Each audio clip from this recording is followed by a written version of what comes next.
Captain Ryan Blake stood on the bridge of the exploration ship Meridian, watching the stars through the main window. The year was 5024, and humanity had not fought a real war in over 3,000 years. Ryan's job was simple: explore new worlds and meet new alien species peacefully. "Captain, we're getting signals from the planet below," said his communications officer, Ben Rogers. "It looks like there's intelligent life down there." Ryan smiled. This was what he loved about his job. Every new contact meant learning about different cultures and making new friends across the galaxy. The Galactic Federation had strict rules.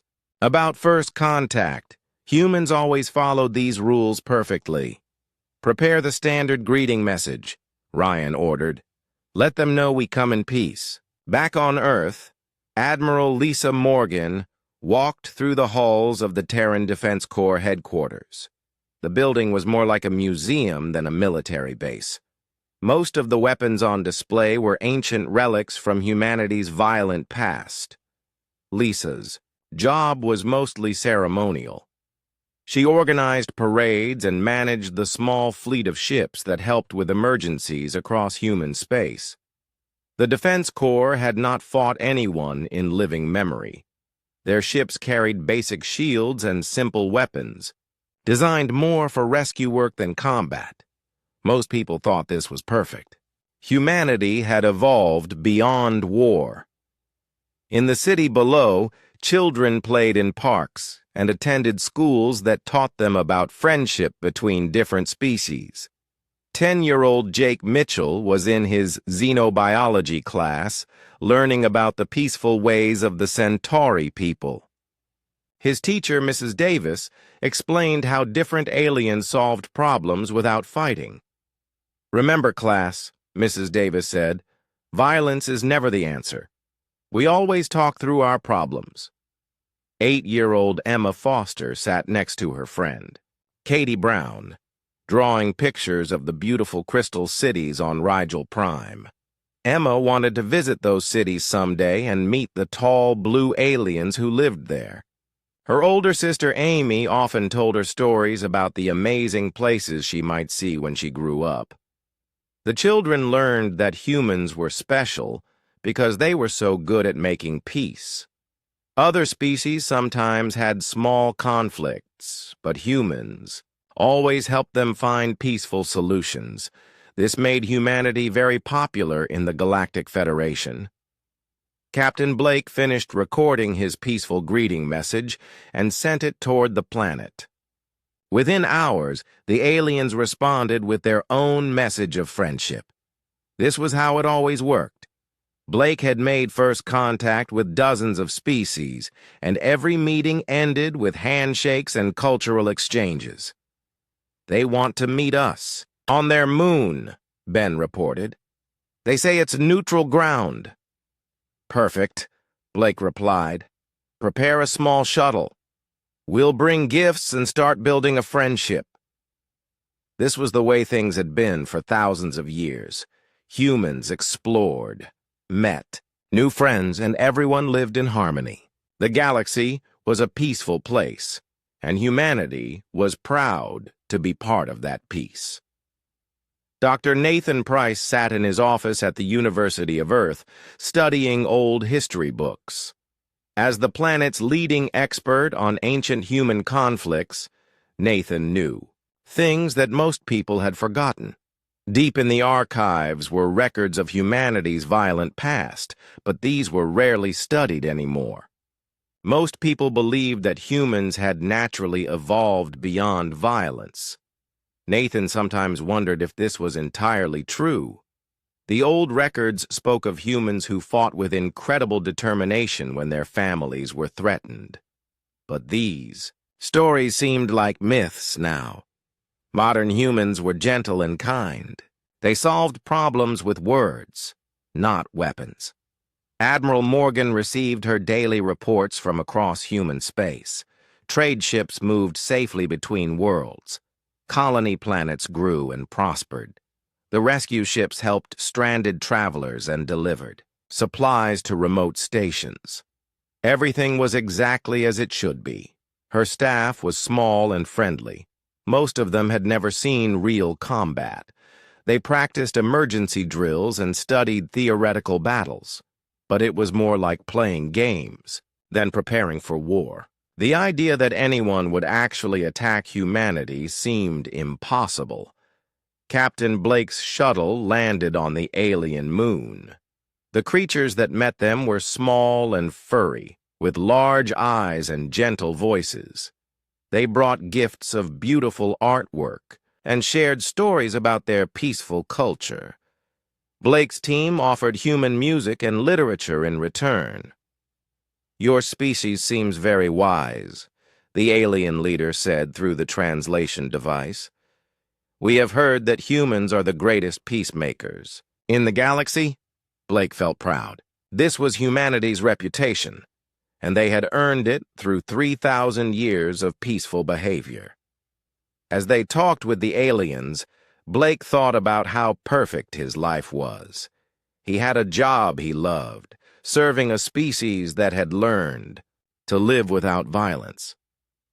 Children across human space went to bed that night feeling safe and happy. Parents told them bedtime stories about brave explorers who made friends with strange aliens.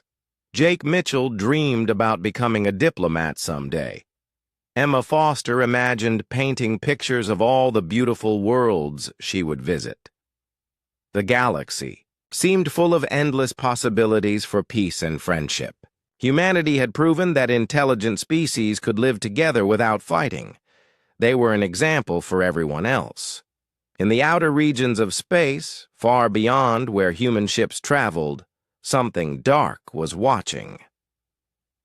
The Zephyrian Empire had been studying the galaxy for many years, looking for weakness. They had seen how humanity spread across many worlds, trusting everyone and fighting no one. The Zephyrians were different from the species humans usually met. They believed that strength came from taking what you wanted, not from making friends. They had been planning something terrible for a long time, waiting for the right moment to strike. But humans knew nothing about this threat. Captain Blake finished his successful first contact mission and prepared to return to Earth. Admiral Morgan filed another routine report about the peaceful state of human space. Dr. Price closed his history books and went home to his family. The children of Earth slept soundly, protected by the greatest peace the galaxy had ever known. None of them could imagine that this peace was about to be shattered forever. None of them knew that humanity's greatest test was coming, and that everything they believed about their gentle nature was about to change. The long peace was ending, though no one realized it yet. Soon the galaxy would discover what humans were truly capable of when someone threatened what they loved most. The attack came without warning.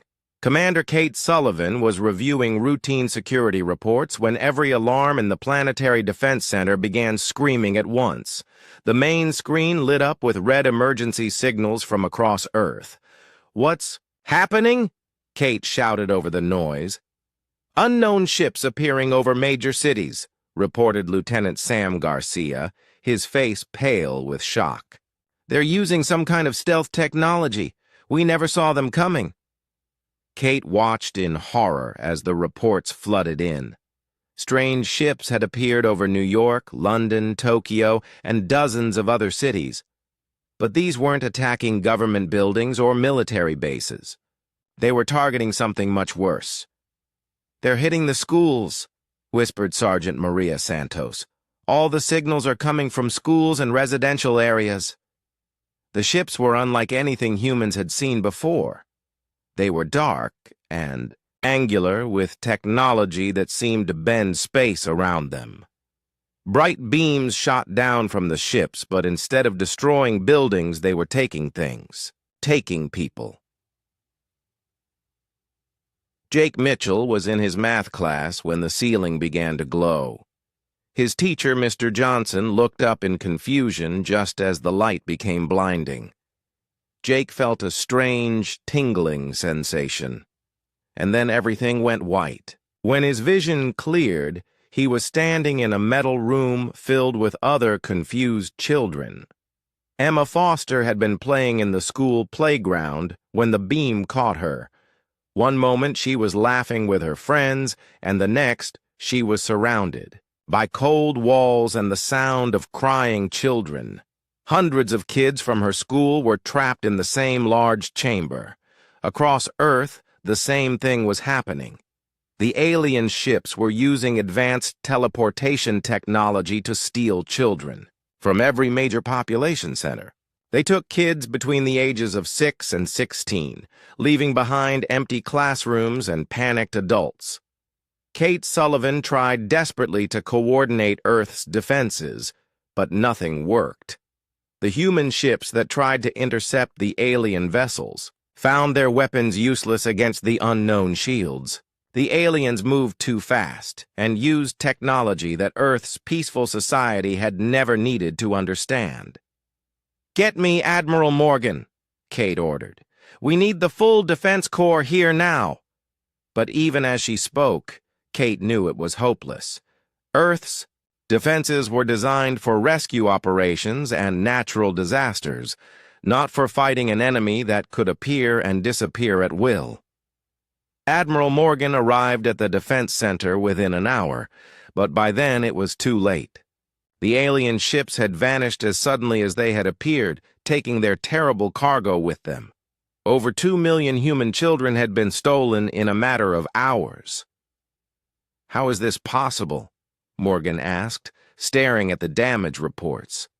"Who would do something like this?" The answer came in the form of a message that appeared on every screen across human space. The alien who spoke had pale gray skin and cold black eyes.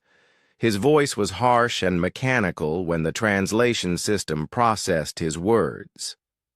"I am supreme. Commander Vex of the Zephyrian Empire," the alien said.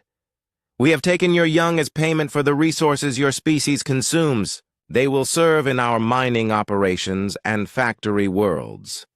Do not attempt rescue. Any military action will result in their immediate execution." The message continued with coordinates to several worlds beyond the galactic rim, places where no human ship had ever traveled. The Zephyrians explained that they had been watching humanity for years, seeing how humans spread across many planets while remaining weak and defenseless. "Your children will live if you obey," Commander Vex concluded. "Accept this new reality. Your species has proven useful for providing workers. We may require more in the future." Kate Sullivan felt something she had never experienced before, a burning rage that seemed to come from deep inside her genetic memory. Around her, other officers were crying or standing in shocked silence, but Kate felt only anger, growing stronger with each passing moment. "Send word to every human colony," she ordered. "Emergency recall for all ships and personnel. Contact the Galactic Federation and tell them what happened." Admiral Morgan was already making her own calls.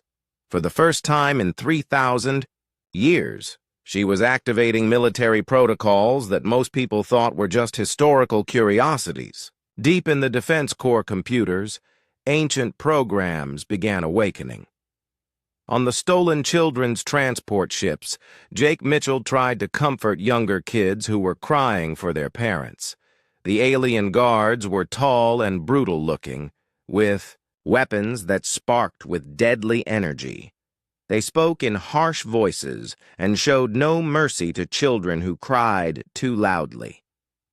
Emma Foster held hands with a girl from another school, both of them trying to be brave. The transport ship was cold and filled with the sound of humming machinery. Through small windows, Emma could see stars moving past, taking her further from home with each passing moment. The aliens gave the children small portions of tasteless food and water. They explained through translation devices that the children would work in mines on distant worlds, digging rare metals that the Zephyrian Empire needed for their expanding fleet. "You will work until you are too old to be useful," one guard told them. "Then you will be disposed of. This is your life now." Back on Earth, parents screamed and cried as they searched empty schools and playgrounds. News reporters struggled to explain what had happened. Government officials held emergency meetings, but no one knew what to do. Dr. Nathan Price found himself suddenly very important. Government officials who had never cared about military history were now asking him urgent questions about humanity's capacity for warfare. The old books he studied were no longer just historical curiosities. "Can we fight them?" Admiral Morgan asked during an emergency meeting. "Do we have any idea how to make war?" Nathan looked through his ancient files. "Our ancestors were incredibly effective warriors," he said slowly. "But that was thousands of years ago. Modern humans have never trained for real combat." "Then we'll learn," Morgan replied, and Nathan heard something dangerous in her voice. "Whatever it takes." The Galactic Federation responded to humanity's emergency call with sympathy and diplomatic protests. Other species offered to negotiate with the Zephyrians or provide humanitarian aid, but no one offered to help rescue the children.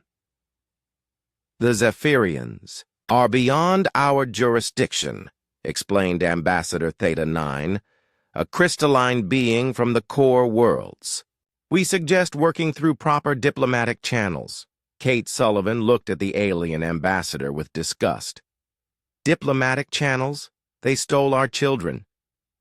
"Violence only leads to more violence," the ambassador replied. "Surely humans understand this better than anyone." That night, Kate stood on the observation deck of the Defense Center, looking up at the stars. Somewhere out there, 2 million human children were being forced to work in alien mines. The galaxy expected humanity to file paperwork and make speeches while those children suffered. Kate felt the rage building inside her again, and this time she didn't try to stop it. For 3,000 years, humans had been peaceful because they chose to be. But choice worked both ways. The Zephyrians had made the greatest mistake in galactic history.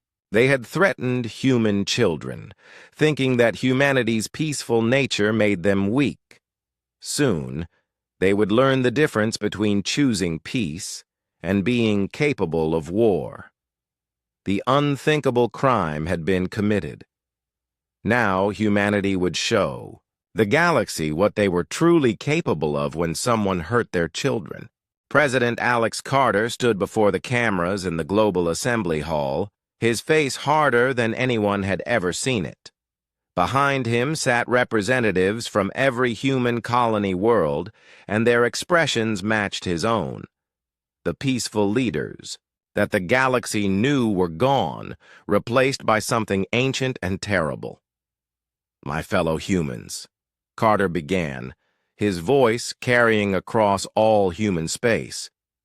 "Yesterday, an alien empire committed an act of war against our species. They stole our children. They believe we will accept this because we are peaceful." He paused, and in that silence, something fundamental shifted in human civilization. They are wrong. As of this moment, humanity declares a state of total war against the Zephyrian Empire.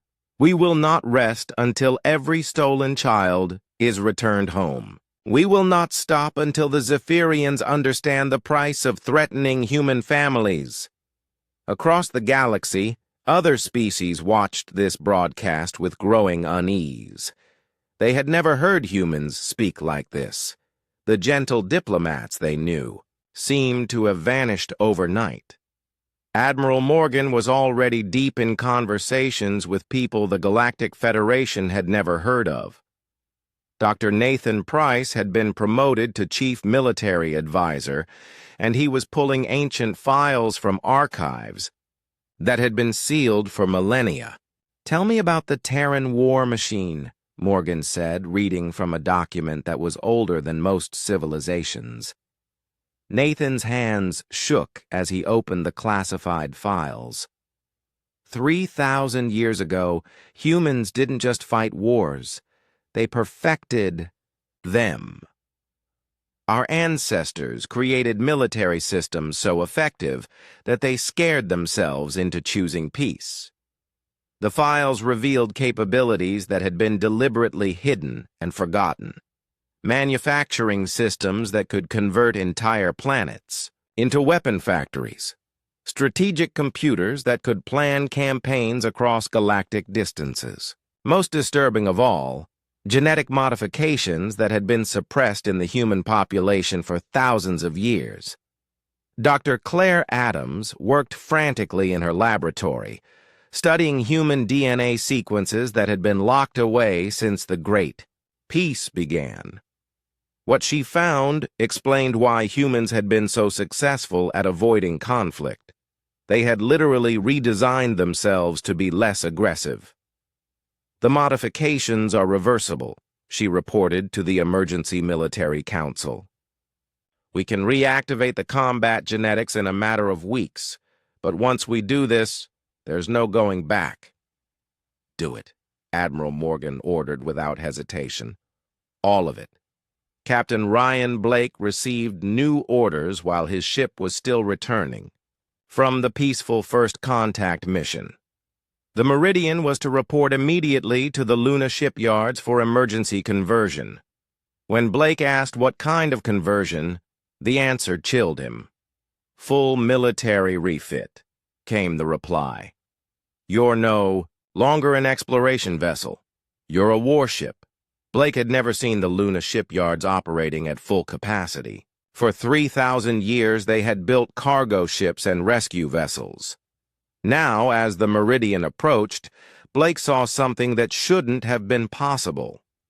The shipyards were expanding themselves, using automated systems that built new construction facilities at incredible speed. "How is this happening so fast?"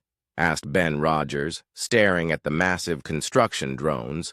"The systems were always there," replied Amy Foster, who had been studying the technical specifications.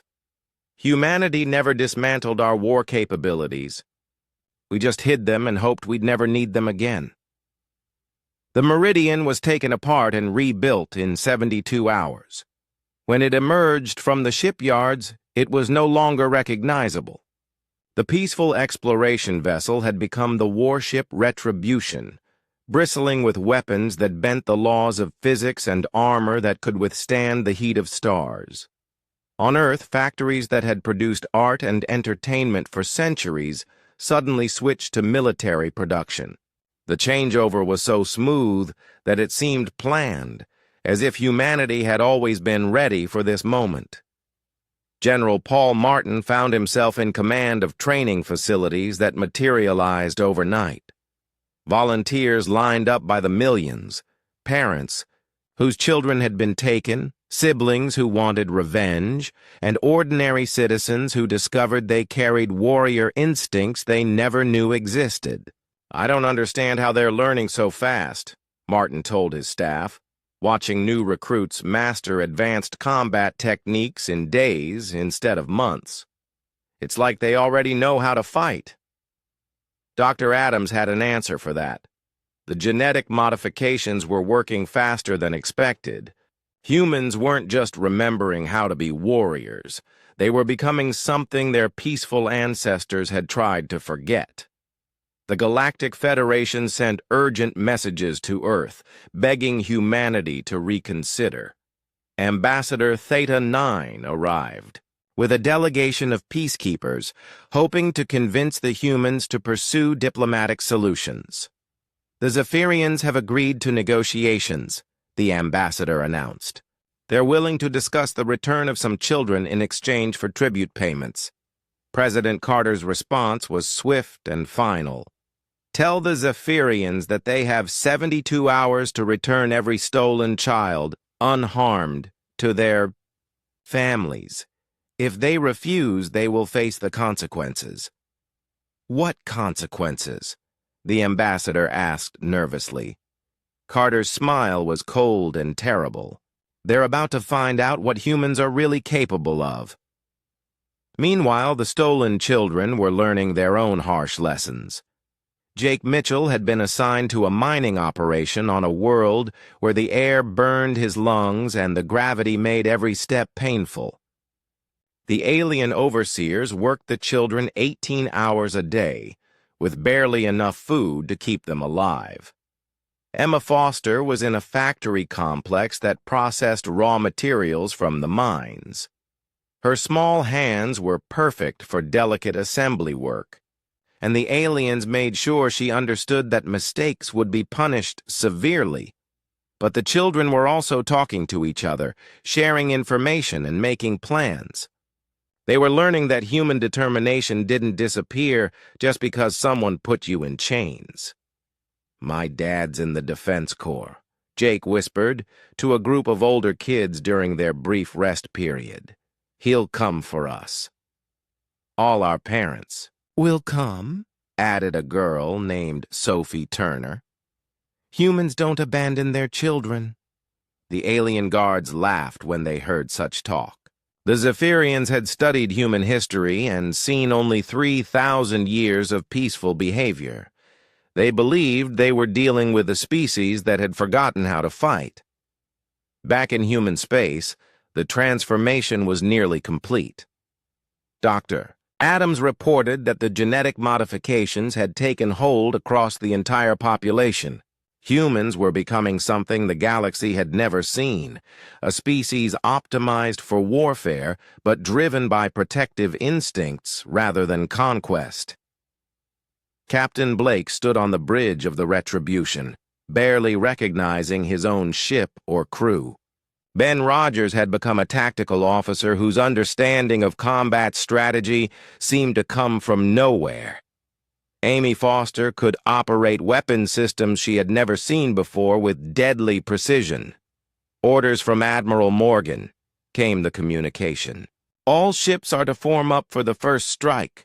Target, Zephyrian Outpost Alpha 7. Blake felt something stirring in his chest, not fear, but anticipation. For the first time in his life, he was going to fight for something that mattered. More than peace. He was going to fight for the children. The 72-hour deadline passed without any response from the Zephyrians. Commander Vex sent one final message to Earth, still believing that humans were too weak to pose a real threat. "Your time is up," he announced. "Accept that your children belong to us now. Any military action will result in their execution." President Carter's reply was broadcast across the galaxy, and every species that heard it felt a chill that reached their core. The Zephyrian Empire has chosen to test humanity's resolve. They believe our peaceful nature makes us weak. They are about to learn that humans choose peace not because we cannot make war, but because we are too good at it. The children will be returned. The Empire will fall. This is not a threat. It is a promise. Admiral Morgan gave the order that ended 3,000 years of peace. All ships, jump to hyperspace. Operation Homecoming begins now. Earth had become unrecognizable in just 3 weeks. The peaceful planet that had hosted art festivals and cultural exchanges was now the center of the most advanced military operation the galaxy had ever seen. General Paul Martin walked through the training facilities that had sprung up across every continent. What he saw should have been impossible. Civilians who had never held a weapon were mastering combat techniques that professional soldiers from other species needed years to learn. "How many volunteers do we have now?" Martin asked his aide, Colonel Jack Turner. 47 million and Growing, Turner replied, checking his tablet. We're having to turn people away. Everyone wants to fight.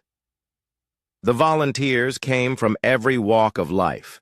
Teachers, artists, farmers, and engineers all stood in line to join the war effort. Parents whose children had been taken led the charge, but they were joined by millions of others who simply could not accept what had happened.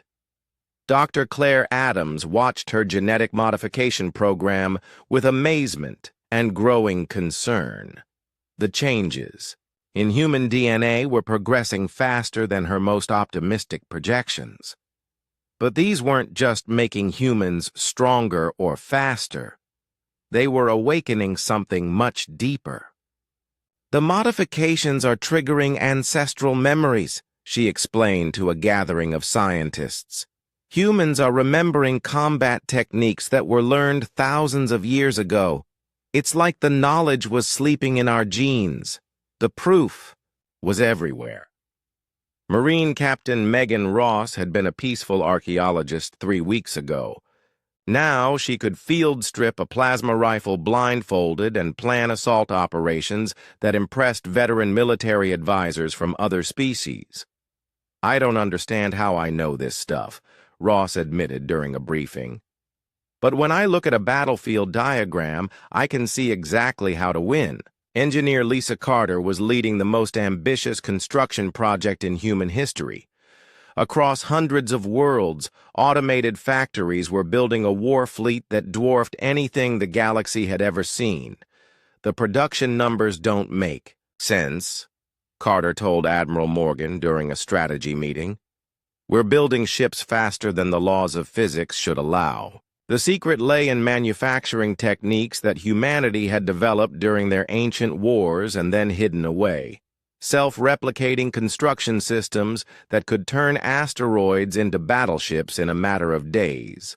Matter compilers that could create weapons from basic elements. Captain Blake watched his crew adapt to their new roles aboard the Retribution. The transformation was startling.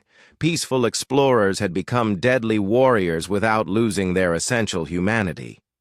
If anything, they seemed more focused on protecting innocent life than ever before. Tactical report, Blake ordered as they approached their first target. Zephyrian Outpost Alpha 7 is defended by a standard battle group, replied Ben Rogers, his voice calm and professional. 12 heavy cruisers, 36 fighters, and orbital defense platforms.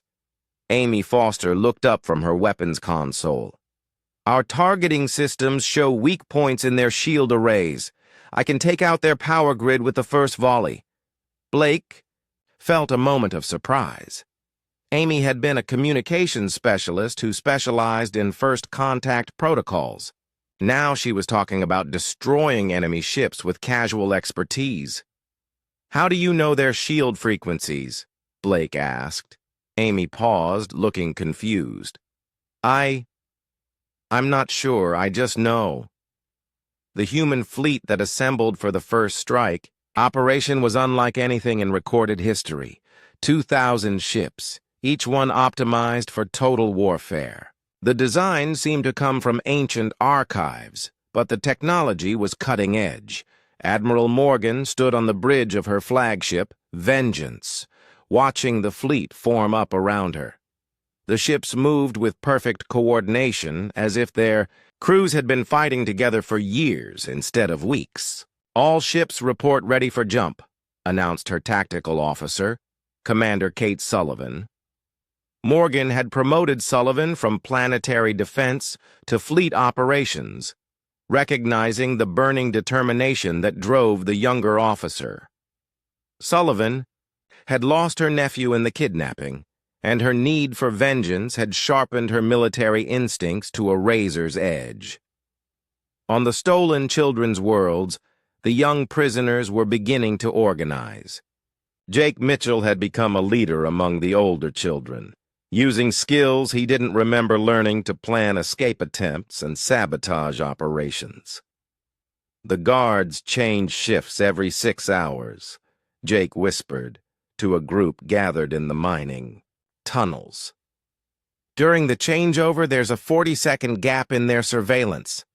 Emma Foster was proving equally resourceful in her factory prison. Despite being only 8 years old, she had figured out how to jam the alien machines without getting caught. Small acts of resistance that reminded everyone they were still human. "We just need to slow down production," Emma explained to the other children. "If we make their operation unprofitable, maybe they'll have to let us go." The children didn't know about the war fleet heading their way, but they refused to give up hope. Human determination ran in their blood just as much as it did in their parents'. Dr. Nathan Price was working around the clock, pulling strategic knowledge from archives that predated the Galactic Federation. What he found painted a picture of humanity's ancestors that few modern humans could have imagined.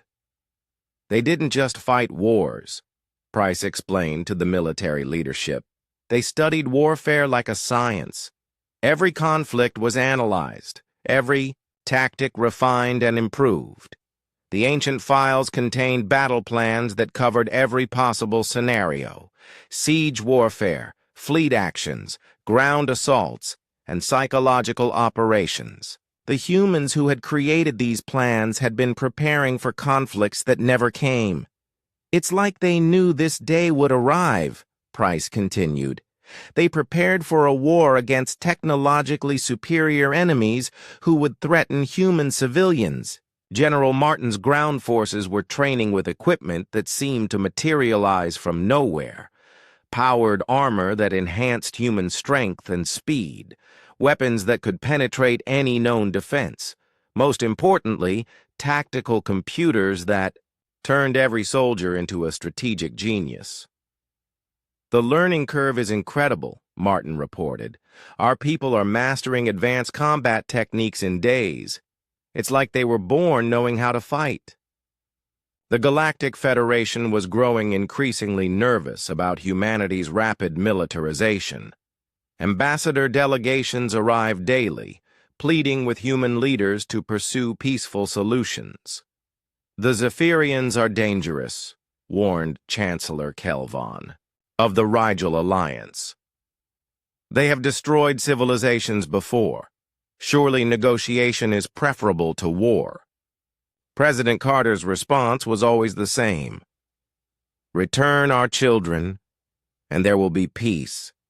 Continue to hold them, and there will be consequences." The alien diplomats left these meetings deeply disturbed. The humans they had known for 3,000 years were gone, replaced by something cold and determined. When they looked into human eyes now, they saw the gaze of apex predators who had decided to hunt. Captain Blake's strike force reached the edge of Zephyrian space and prepared for humanity's first military action in 3 millennia. The target was an isolated outpost that intelligence suggested might hold information about the children's locations. "All ships, this is Admiral Morgan," came the fleet-wide communication. "Today, we begin the process of bringing our children home. Show the galaxy what happens when someone threatens a human family." The Retribution's bridge crew exchanged looks of grim determination. They were no longer explorers or diplomats. They were warriors fighting for the most important cause imaginable: the safety of their children. "Jump coordinates locked in," reported Amy Foster. "All weapons charged and ready," added Ben Rogers. Captain Blake took a deep breath, knowing that the next order would change everything. Once they attacked, there would be no going back to the peaceful existence humanity had known. "Execute jump," Blake commanded. The fleet vanished into hyperspace, carrying with it the hopes and fury of an entire species. Behind them, Earth continued, its transformation into the greatest war machine the galaxy had ever seen. Ahead of them lay the beginning of a conflict that would reshape the balance of power across the stars. The impossible was about to become reality. Humanity was going to war. The human fleet emerged from hyperspace at the edge of the Kepler system, where Zephyrian Outpost Alpha 7 hung in orbit around a dead moon. Admiral Morgan studied the tactical display from the bridge of the Vengeance, watching enemy ships scramble to respond to their arrival. 12 heavy cruisers, just as intelligence predicted, reported Commander Sullivan. They're moving to intercept, but their formation is defensive. They think we're here to negotiate. Morgan's smile was cold. The Zephyrians had no idea what they were facing. They expected to deal with another peaceful species that would file diplomatic protests and retreat when faced with superior firepower. All ships, attack pattern Alpha, Morgan ordered. Show them who they're dealing with. The human fleet moved with precision that shocked the enemy commanders. Instead of the clumsy formation flying typical of peaceful species, the human ships flowed like water, each vessel perfectly positioned to support the others. Captain Blake watched from the Retribution as the first exchange of fire lit up space. Zephyrian plasma beams struck human shields and simply bounced off. The return volley from human weapons tore through enemy armor like it was made of paper. "How is this possible?" Ben Rogers muttered, watching 3 enemy cruisers explode in. The first 10 seconds of combat, Amy Foster's fingers danced over her weapons console with inhuman speed. "Their shield frequencies are predictable," she said, targeting systems she had never seen before with perfect accuracy. "It's like they never learned to adapt their defenses." The battle lasted 17 minutes. When it was over, the Zephyrian defense force had been completely destroyed, while the human fleet had suffered minimal damage. The enemy outpost surrendered rather than face the terrifying efficiency of human warfare. "Boarding teams away," ordered Blake, watching assault shuttles launch from his ship. "Find the children." The boarding operation was led by Marine Captain Megan Ross, whose archaeological background had somehow transformed into perfect small unit tactics. Her team moved through the outpost corridors like ghosts, neutralizing guards and securing objectives with surgical precision. "Level 3 secured," Ross reported over the comm. "We've found holding cells." Blake's heart raced as he waited for confirmation. "The first group of human children to be rescued since the kidnapping, if they were here." "Confirmed!" Ross's voice carried a note of triumph. "We have 47 human children, ages 6 to 14. They're alive and mostly unharmed. Among the rescued children was Jake Mitchell, traumatized but defiant. When the human Marines found him, he was helping younger children stay calm in their prison cell." "Are you here to take us home?" Jake asked Captain Ross, his voice small but hopeful. "That's exactly why we're here," Ross replied, kneeling down to meet his eyes. "We're going to get all of you back to your families." As the children were brought aboard human ships, their stories revealed the true horror of Zephyrian slavery. The aliens had been using human children as laborers in dangerous mining operations, working them 18 hours a day with minimal food and medical care. "They said our parents would never come for us," a girl named Sophie Turner told the rescue teams. "They said humans were too weak to fight." Blake felt his anger grow as he listened to the children's testimonies. The Zephyrians hadn't just kidnapped human children, they had tried to break their spirits by convincing them that humanity didn't care enough to fight back.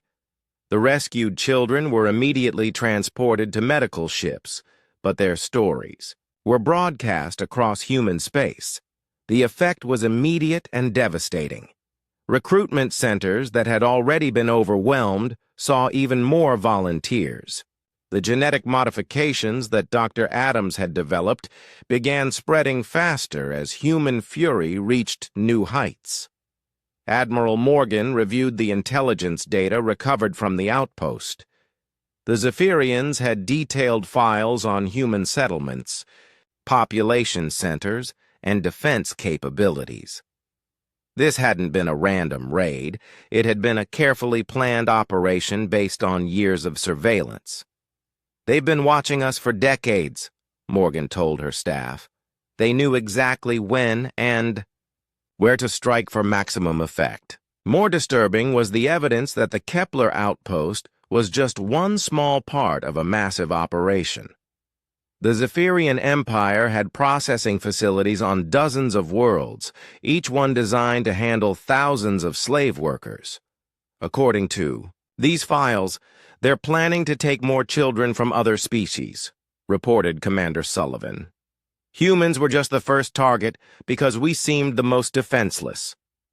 The intelligence also revealed something that chilled human military planners. The Zephyrians had been so confident in their assessment of human weakness that they had built their entire slave operation assuming no rescue attempts would ever be made. "Their security is minimal," observed Captain Blake during the fleet briefing. "They never expected anyone to fight back." General Martin's ground forces were preparing for much larger operations. The rescued children had provided detailed information about the layout and defenses of the slave facilities. What they described was a massive industrial complex spanning multiple star systems. "The main processing center is on Zephyr Prime," Martin explained to his assault commanders. "That's where they're holding the majority of our children. But getting there means fighting through their entire defensive network." The Zephyrians finally began to understand what they were facing when news of the Kepler battle reached their command centers. Supreme Commander Vex called an emergency meeting of his War Council, demanding explanations for the devastating defeat. "How did a peaceful species destroy an entire battle group?" Vex demanded. "Our intelligence said humans were incapable of effective warfare." His subordinates had no answers. The humans had fought with a level of tactical sophistication that seemed impossible for a species with no recent combat experience. Their weapons were more advanced than Zephyrian technology, and their ships moved with coordination that suggested centuries of military evolution. "Perhaps we should consider negotiating the return of some prisoners," suggested one advisor nervously. Vex's response was swift and brutal. The advisor was executed on the spot as an example to the others. "We do not negotiate with inferior species," Vex declared. "Increase security at all facilities. If the humans want their young back, they will have to face the full might of the Zephyrian Empire." But even as he spoke, Vex felt a growing unease. The humans had appeared without warning and fought with devastating effectiveness.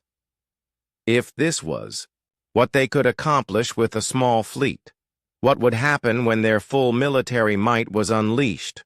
On Earth, the rescued children were reunited with their families in emotional scenes that were broadcast across human space. The sight of parents embracing their recovered children only intensified the determination of those still fighting to rescue the others. Jake Mitchell's reunion with his parents became a symbol of hope for the entire war effort. When reporters asked him what he wanted to tell other children still in captivity, his answer became a rallying cry. "Tell them we're coming," Jake said, his young voice filled with the same determination that now drove all of humanity. "Tell them humans never abandon their children." The rescue of 47 children from a single outpost proved that the impossible was possible. Human forces could penetrate Zephyrian defenses and bring the children home, but it also revealed the true scope of the challenge ahead. Nearly 2 million human children were still scattered across dozens of worlds, working in conditions that violated every principle of civilized behavior. The Zephyrians had built their empire on the suffering of innocents, and they showed no sign of surrendering their prizes. Admiral Morgan studied the star charts showing Zephyrian territory, calculating the forces needed for a full-scale invasion. The numbers were staggering, but humanity's industrial capacity was growing by the day. More ships, more weapons, more soldiers trained to a level that amazed even experienced military observers. How long until we can mount a major offensive? Morgan asked her planning staff. 6 weeks for full fleet readiness, came the reply. But we could begin systematic strikes on outer facilities within 2 weeks. Morgan nodded. Every day they waited meant more suffering for the stolen children. But rushing into battle without proper preparation could result in the children being killed before they could be rescued. The hunt had begun with a single successful rescue mission. 47 children were safe, but nearly 2 million more remained in enemy hands. The Zephyrian Empire was about to learn that taking human children was the worst mistake they could have made. Humanity was coming for their children, and nothing in the galaxy would stop them. 2 months after the first rescue, human forces had penetrated deep into Zephyrian space. What had begun as isolated strikes had evolved into a systematic campaign that was dismantling the alien empire piece by piece.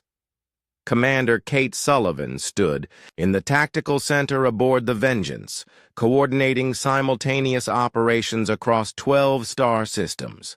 Her promotion to Admiral Morgan's Chief of Staff reflected both her tactical brilliance and her burning need for vengeance. Her nephew was still among the missing children. Strike Force Charlie reports successful extraction from mining station. 7, Sullivan announced. 347 children recovered, minimal casualties. Each rescue operation revealed more about the scope of Zephyrian cruelty. The children were being worked to death in mines that extracted rare elements needed for alien weapons. Those too weak to work were simply disposed of, their bodies thrown into mass graves that human forces discovered with growing horror. Captain Blake's Special Operations Team had become legendary among both human and Zephyrian forces. The Retribution could appear anywhere without warning, extract children from heavily defended facilities, and vanish before enemy reinforcements arrived. Next target is the processing center on Rigel 7, Blake told his crew as they prepared for another mission. Intelligence suggests they're holding over 2,000 children there. Amy Foster had evolved into humanity's most effective tactical coordinator. Her ability to predict enemy movements and find weaknesses in their defenses seemed almost supernatural. What she didn't tell anyone was that the knowledge felt like memories from someone else's life.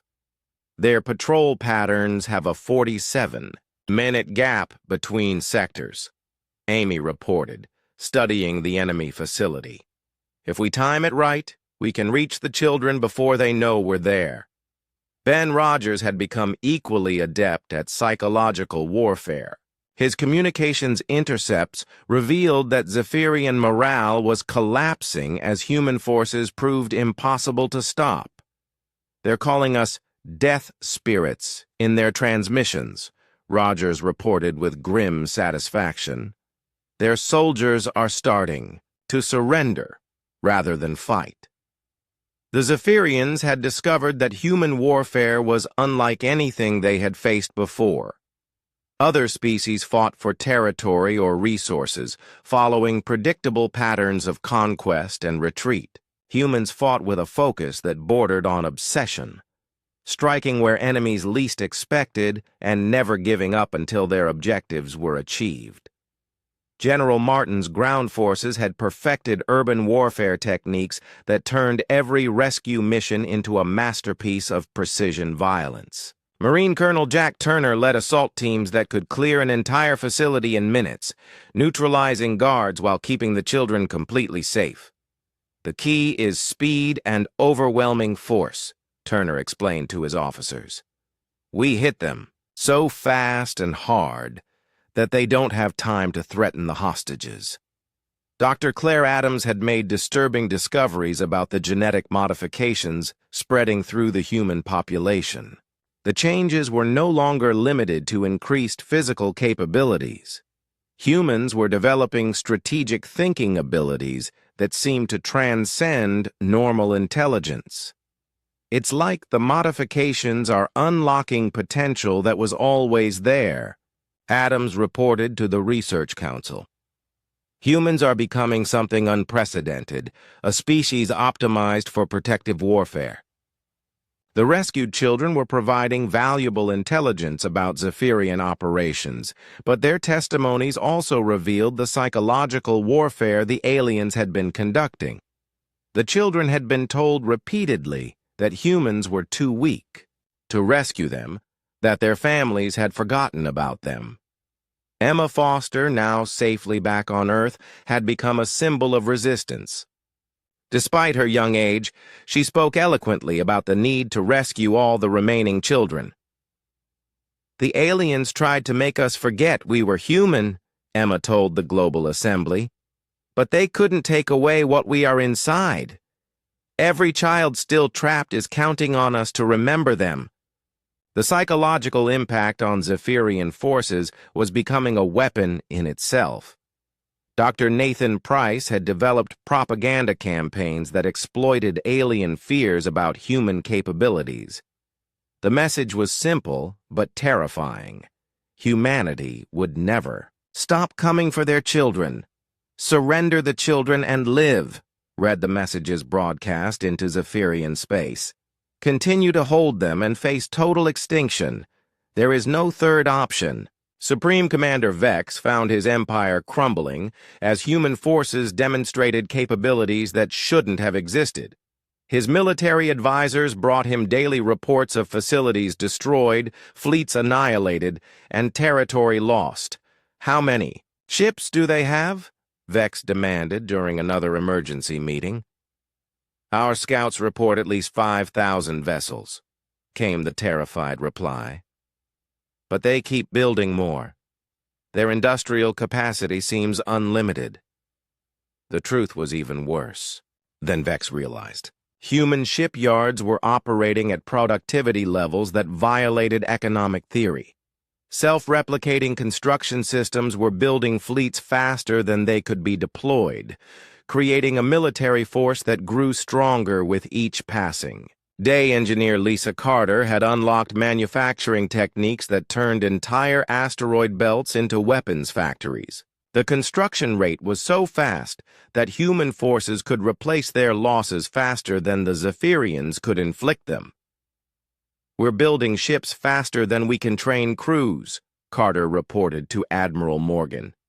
"At this rate, we'll have the largest fleet in galactic history within 6 months." The Zephyrians made their most desperate move when human forces approached their core systems. Supreme Commander Vex ordered the children to be used as human shields, threatening to execute them if the attacks continued. "We have placed your young at strategic locations throughout our facilities," Vex announced in a broadcast to human space. "Any military action will result in their deaths. Withdraw your forces or watch them die." The galaxy expected this threat to stop human military operations. Other species had always backed down when faced with hostage situations, choosing negotiation over the risk of civilian casualties. Humanity's response shocked everyone. Admiral Morgan's fleet didn't slow down. Instead, human forces launched the most complex military operation in galactic history. Simultaneous rescue missions across 47 different worlds, timed to the second to prevent any retaliation against the children. Captain Blake led one of the most dangerous missions, targeting a facility where over 800 children were being held in the same building as a Zephyrian command center. The rescue required perfect coordination between ground forces, naval support, and specialized teams. "Mark for precision strike," Blake ordered as the retribution approached the facility. "We take out their command structure while the Marines extract the children." The operation lasted 18 minutes.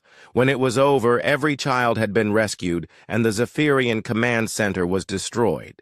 Similar scenes played out across dozens of worlds as human forces proved that no hostage situation could protect their enemies. Marine Captain Megan Ross had become a specialist in hostage rescue operations. Her teams could neutralize guards and extract children with surgical precision, often before the aliens realized they were under attack. "The children know we're coming," Ross reported after another successful mission. "They've started organizing themselves, making our job easier by staying calm and following our instructions." The psychological impact on the Zephyrians was devastating. They had played their final card and watched it fail completely. Human forces had demonstrated that threatening the children only made them more determined, not less. As more children were rescued, the stories they told revealed the full scope of Zephyrian crimes. Beyond the forced labor and brutal conditions, the aliens had been conducting medical experiments on some children, trying to understand human physiology for future exploitation. These revelations pushed human fury to new heights. The genetic modifications that Dr. Adams had developed began spreading even faster, as if the entire species was evolving in response to the threat to their young. "We're seeing capabilities that shouldn't be possible," Adams reported with growing concern. "Humans are developing strategic thinking, tactical awareness, and coordination abilities that suggest some kind of collective intelligence." The tide of war had turned decisively in humanity's favor. Zephyrian forces were retreating on all fronts, their empire collapsing under the relentless assault of human military might. But the ultimate test still lay ahead: the assault on Zephyr Prime itself, where the largest concentration of human children was being held. Supreme Commander Vex made one final desperate decision. If his empire was doomed, he would make humanity pay the ultimate price. He ordered the construction of a massive execution facility on Zephyr Prime, threatening to kill every remaining human child if his homeworld was attacked. But Vex had misunderstood something fundamental about human nature. The threat to execute the children didn't make humans more cautious. It made them more determined to end the Zephyrian Empire once and for all. The final battle was coming, and humanity would show the galaxy what happened when someone threatened human children one too many times. The human armada that assembled at the edge of the Zephyr system was the largest military force ever seen in galactic history. Over 10,000 ships formed a battle line that stretched across space like a metal constellation, each vessel bristling with weapons that could crack planets. Admiral Morgan stood on the bridge of the Vengeance, studying the tactical display that showed Zephyr Prime and its massive defensive network. The Zephyrian homeworld was protected by orbital fortresses, automated defense platforms, and the remnants of their once mighty fleet. "Final intelligence report," requested Commander Sullivan, who had been promoted to admiral during the campaign's success. "Approximately 800,000 human children confirmed on the surface," reported the intelligence officer. "They're being held in a massive facility built specifically as an execution chamber. Supreme Commander Vex has threatened to activate it if we attack." The threat was real and terrifying. The Zephyrians had built a facility capable of killing every remaining human child simultaneously if their homeworld faced invasion. It was their final insurance policy against human vengeance. President Carter's response to this ultimate threat was broadcast across human space and beyond. His words would be remembered as the moment humanity crossed a line from which there was no return. "The Zephyrian Empire believes they can threaten our children and we will back down," Carter announced to the galaxy. "They are wrong.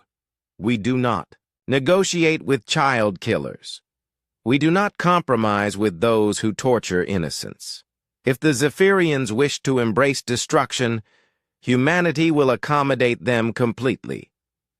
The battle plan that human military leaders developed was staggering in its complexity and ruthlessness. Rather than a conventional assault, they would deploy every advanced technology humanity had developed during their rapid militarization. Captain Blake commanded a special operations fleet tasked with the most dangerous mission of the war. While the main battle fleet engaged Zephyrian defenses, Blake's ships would penetrate the planet's atmosphere and rescue the children before the execution facility could be activated. "We have one chance," Blake told his assembled captains. "If we fail, 800,000 children die. There is no acceptable alternative to success." Amy Foster had developed targeting solutions that defied conventional physics. Her ability to predict enemy responses and find weaknesses in their defenses had evolved beyond normal human capability, as if she could see patterns invisible to others. "I can map their entire defensive network," Foster reported with confidence that surprised even her.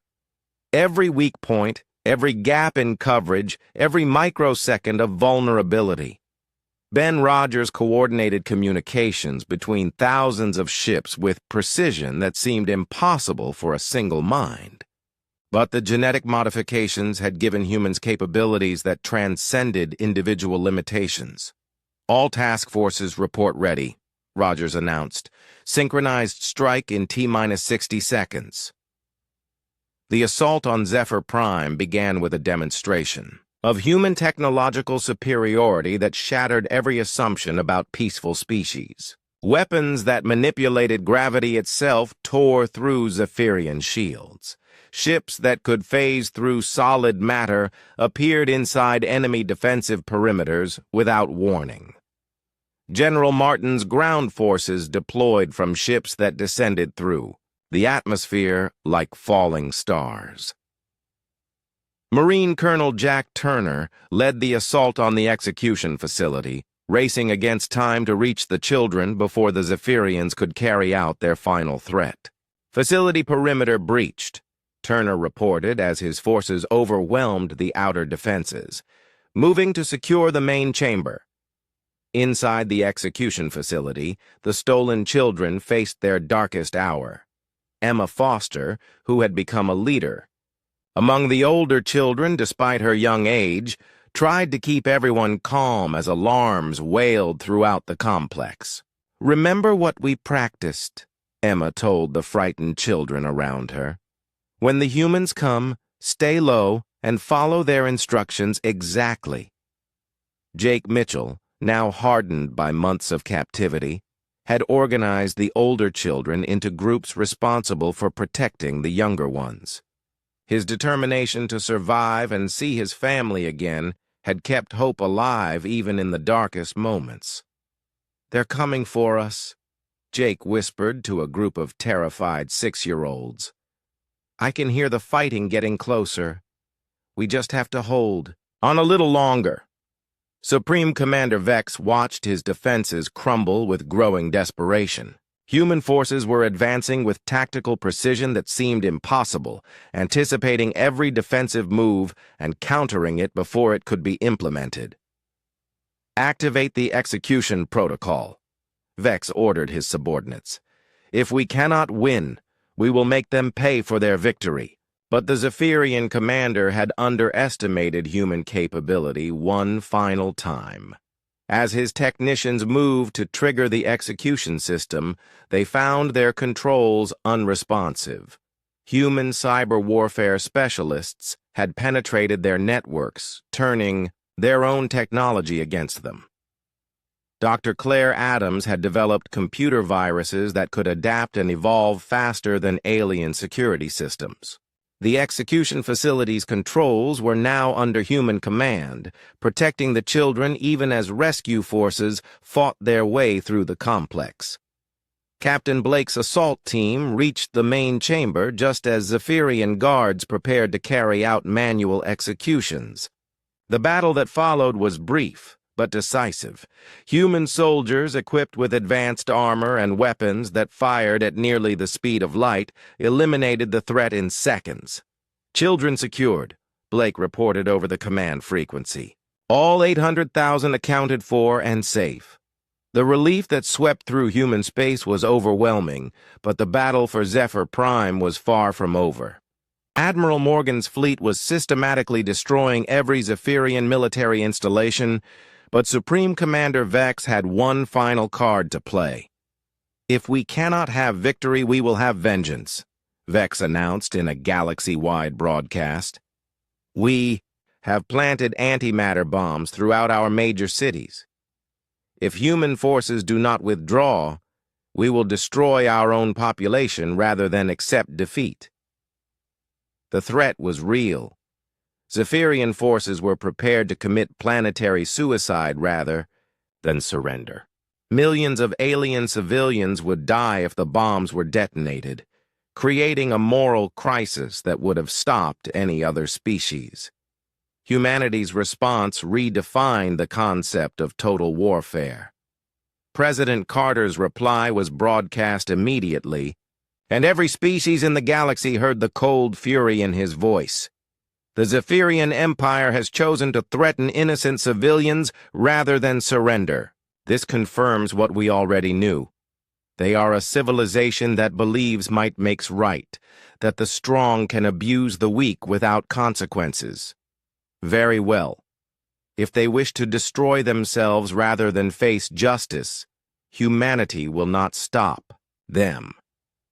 But we will ensure that no trace of their empire survives to threaten children ever again." What followed was the most thorough military destruction in galactic history. Human forces didn't just defeat the Zephyrian Empire, they erased it completely. Every military installation, every government facility, every piece of technology that could be used for warfare was systematically destroyed. The antimatter bombs detonated as Vex carried out his final threat, but human rescue forces had already evacuated most civilian population centers. The Zephyrian leadership died in the explosions they triggered, but their people survived under human protection. Marine Captain Megan Ross led humanitarian operations that saved millions of Zephyrian civilians, demonstrating that human warfare was precise rather than indiscriminate. They destroyed the Empire while preserving the people, showing a level of strategic control that amazed galactic observers. "Targets eliminated, civilians protected," Ross reported as her teams completed evacuation operations. The Zephyrian Empire no longer exists as a military force. When the battle ended, Zephyr Prime was a broken world whose military capabilities had been completely eliminated. But the planet's civilian population was alive and under human protection, beginning the process of building a peaceful society without the aggressive leadership that had caused so much suffering. The rescued children were finally free, but their ordeal had changed them just as the war had changed humanity. They returned to families and a civilization that had been transformed by the need to protect them. Dr. Nathan Price documented the conflict's conclusion with a mixture of pride and concern. Humanity had proven they could wage war with devastating effectiveness when their children were threatened. But the capabilities they had developed would not simply disappear when peace returned. "We have crossed a threshold," Price wrote in his final report. "Humanity has remembered what we are capable of when someone threatens what we love most. The galaxy will never see us the same way again." The Zephyrian Empire was gone, destroyed by their own arrogance and humanity's protective fury. 800,000 children had been rescued, joining the millions already saved during the campaign. But the cost of victory went beyond mere military casualties. Humanity had awakened something that had been sleeping for 3,000 years. The capacity for total warfare in defense of their young. The galaxy would have to adjust to a new reality where the most peaceful species could become the most dangerous when their children were threatened. The final battle was over, but its consequences would reshape galactic civilization for generations to come. 1 year after the fall of the Zephyrian Empire, the galaxy was still adjusting to its new reality.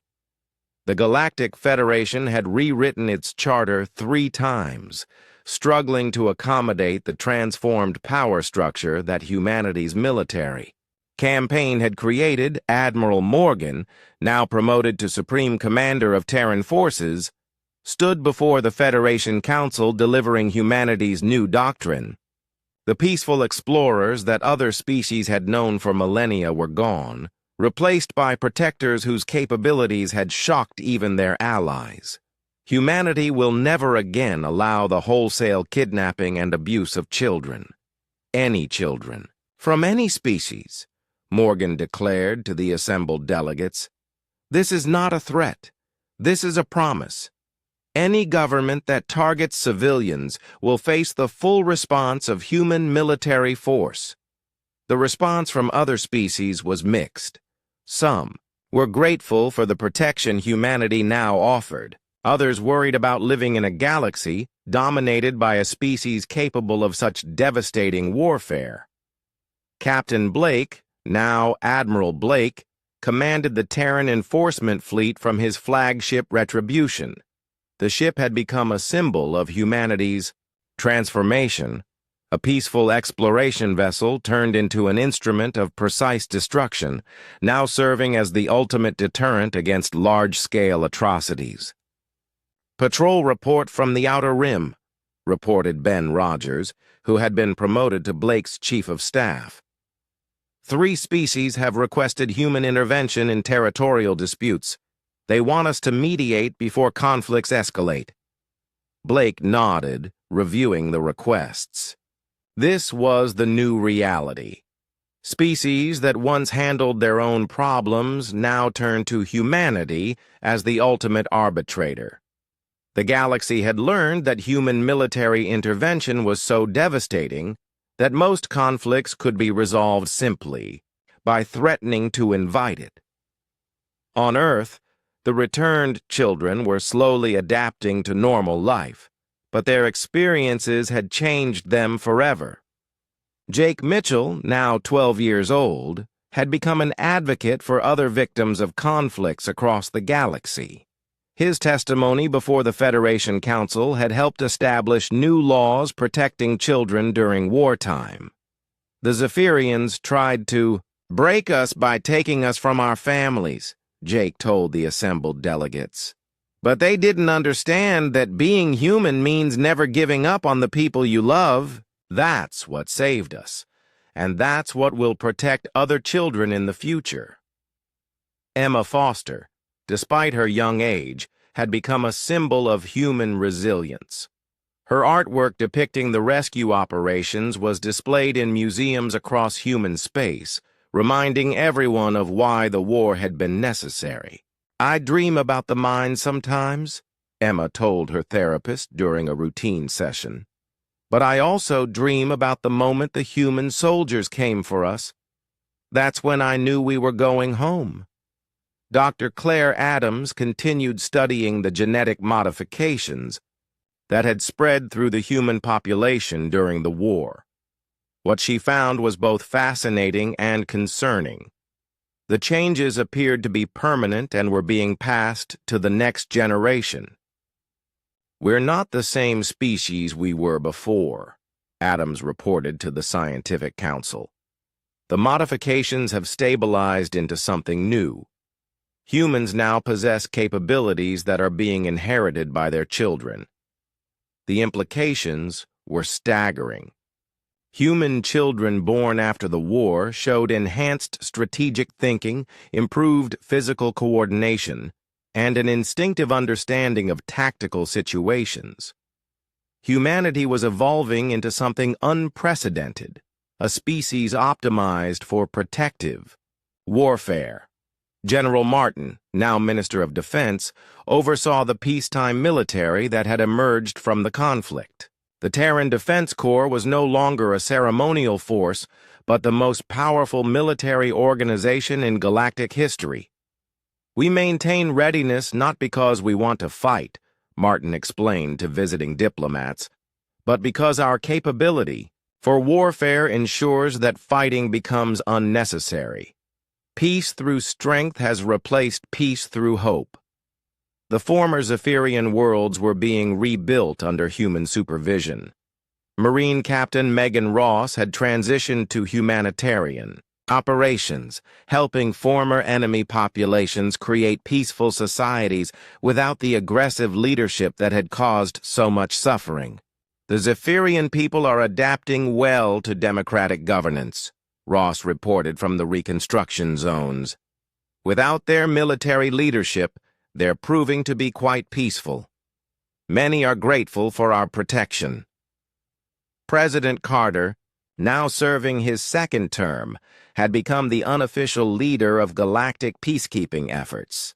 His administration's policies had fundamentally changed how conflicts were resolved throughout known space. "We judge civilizations not by their words, but by how they treat their most vulnerable members," Carter announced during his State of the Galaxy address. "Any society that abuses children will find itself facing human intervention." The efficiency of this new system was remarkable. Since the end of the Zephyrian War, large-scale conflicts had virtually disappeared. The mere possibility of human military involvement was enough to force diplomatic solutions to problems that might once have led to wars. Dr. Nathan Price had been appointed as the galaxy's first professor of strategic history, teaching other species about the evolution of human warfare. His classes were attended by military leaders from across known space, all eager to understand the principles behind humanity's devastating effectiveness. "Humans fight differently because we fight for different reasons," Price explained to his students. "Most species wage war for territory or resources. Humans wage war to protect their families. This changes everything about how we approach conflict." The rescued children had become a generation shaped by trauma, but strengthened by the knowledge that their civilization would move mountains to protect them. Many planned careers in diplomacy, determined to prevent other children from experiencing what they had endured. Amy Foster, now serving as Admiral Blake's tactical coordinator, had developed strategic analysis capabilities that seemed almost supernatural. Her ability to predict conflict patterns and prevent them before they escalated had made her one of the most valuable officers in human space. "I can see the connections," Foster explained when asked about her unusual talents. "It's like the genetic modifications gave us access to strategic thinking that was always there, just hidden." The Galactic Federation had established new protocols for handling threats to civilian populations.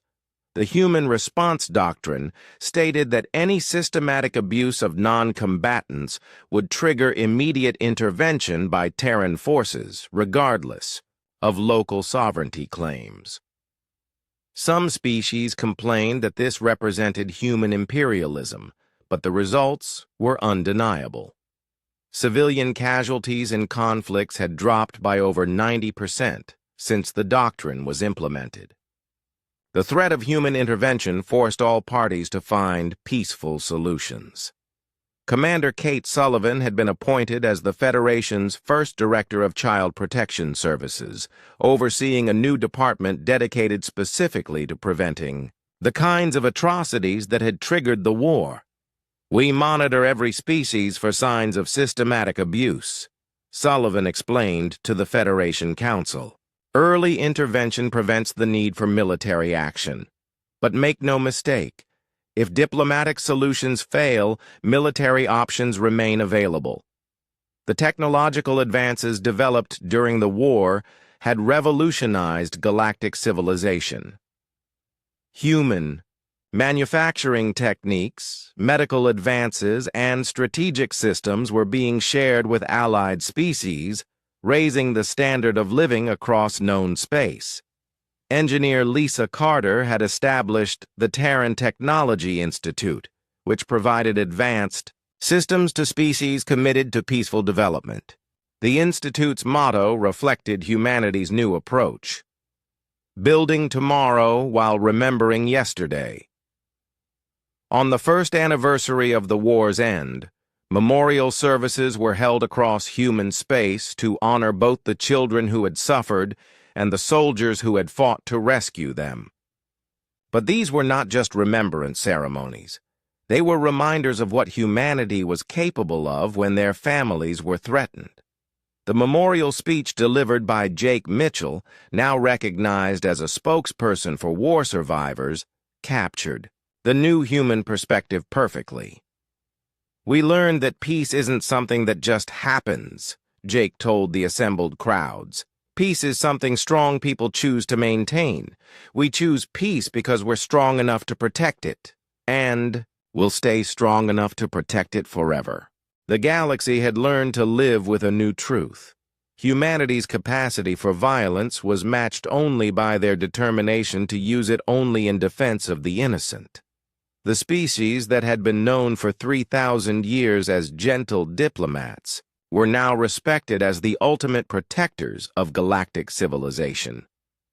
Children across human space grew up knowing they were safe, not because the galaxy was peaceful, but because their civilization possessed the power to protect them from any threat. This knowledge shaped a generation that was both confident and responsible. Understanding that great power carried great responsibility, the transformation was complete. Humanity had evolved from a peaceful species into something unprecedented, protectors whose very existence prevented the kinds of conflicts that had once plagued the galaxy. As Admiral Blake looked out from the bridge of the Retribution at the peaceful stars around Earth, he reflected on how much had changed. The ship, that had once been an exploration vessel, now served as a guardian, its presence a reminder that humanity would never again all